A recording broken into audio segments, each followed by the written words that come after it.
সবচেয়ে বড় কথা হলো যে বাংলাদেশের মুক্তিযুদ্ধের প্রথম মুক্তিযোদ্ধা আমাদের প্রিয় নেত্রী, দেশনেত্রী ম্যাডাম খালেদা জিয়া। জনগণের ভোটে জনগণের কাছে জবাবদিহিমূলক। আমি অত্যন্ত বিনয়ের সাথে আপনার দৃষ্টি আকর্ষণ করছি, সংসদে দেখে দেখে পড়া অ্যালাউড না।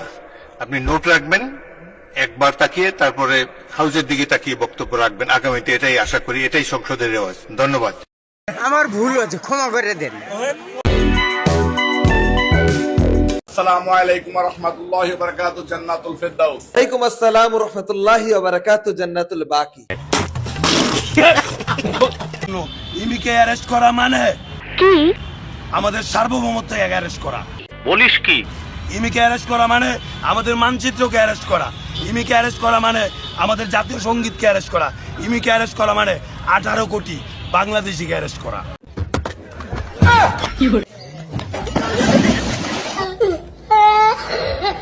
বিএনপি বা সরকার বেমালুম ভুলে গেছে যে দেশে একটা অভ্যুত্থান হয়েছিল। কথা সত্য। তারা মনে করছে একটা নিয়মতান্ত্রিক সরকার ব্যবস্থার মধ্য দিয়ে নির্বাচন হয়েছে, বাস that is what is the final.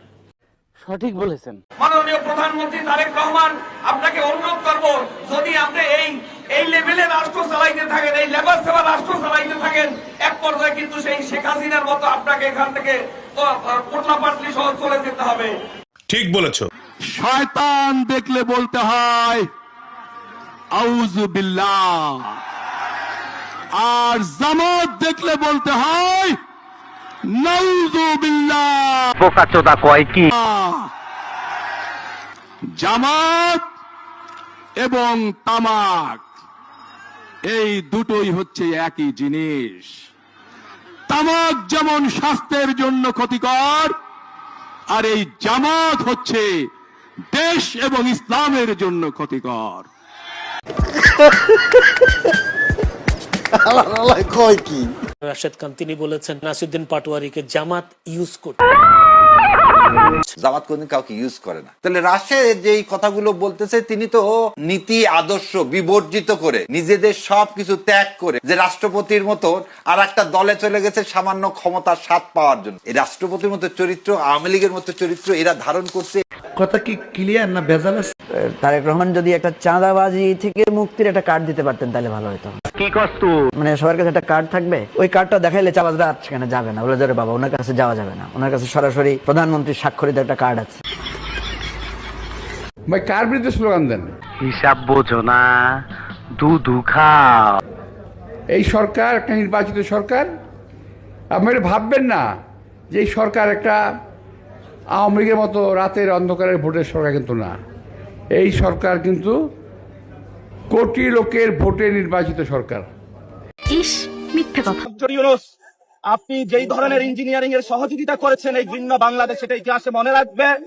আমরা বলেছিলাম, আপনি যখন লন্ডনে গিয়েছিলেন তখন আমরা উচ্চারণ করেছিলাম লন্ডনে আপনি সিজদা দিয়েছেন। নিঃসন্দেহে তুই ঠিক কথা বলেছিস। তবে আমরা রোজা মিথ্যা কথা বলি না। একজন মানুষের বিরুদ্ধে অপবাদ দিয়ে নিজেকে প্রতিষ্ঠিত করার চেষ্টা কখনো করি না। মাসুম মানুষ পাওয়া গেছে, অক্ষরে গোনা নাই, মাত্র ইয়া পড়ছে। এতদিন আমরা আওয়ামী পুলিশের সঙ্গে অভ্যস্ত ছিলাম, এখন বিএনপি পুলিশের সঙ্গে অভ্যস্ত হচ্ছি, বিএনপি প্রশাসনের সঙ্গে অভ্যস্ত হচ্ছি। এটা খুব স্বস্তিদায়ক নয়। মনে হয় যে আওয়ামী লীগের সময় যেমন বিএনপির এমপি বা বিএনপির নেতা কর্মীদেরকে যন্ত্রণা দিয়ে এক ধরনের আনন্দ ছিল, এখন মনে হয় যে সেটাই ঠিক রিভার্স হয়েছে। একই মানে 17 বছরে আসলে আমার দুঃখ লাগে যে কিছু শেখে নাই। মানে মনে হচ্ছে যেন যে 17 বছর কিছু হয় নাই, কিছু ঘটে নাই। বিএনপির নেতা কর্মীরা এখন যেরকম বীর দর্পে কাজ করছে তখনও তেমনই করতো, মানে অ্যাজ এ 17 বছর আসলে ছিল না মাঝখানে। বিষয়গুলো আমি এটাই বলবো যে ভাই, এটা হচ্ছে আমাদের ফল্ট ছিল যে আমরা শুধুমাত্র শেখ হাসিনাকে সরাইছি। আমাদের উচিত ছিল কি বড় বড় 3টা আসনের প্রত্যেকটা মানুষকে সরাই দেওয়া যারা আওয়ামী লীগের কালে ছিল। তো আমি আমাদের যেই বর্তমান সরকার তাদের কাছে এটাও বলবো চুপুর বিষয়গুলো দেখার জন্য। তারা সেটা এখন বিএনপির খাস দাস হয়ে গেছে। বিএনপি খাস দালাল বলা যায়, দাস বলা যায়, বিএনপি ছাড়া কিছুই বুঝে না। জায়েমা রহমানকে দেখে 3 বার সালাম দেয়। বলো কি, তুমি সত্যি বলছো?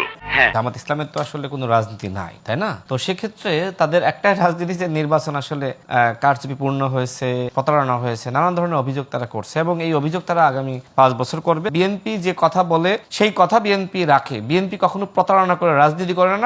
দালাল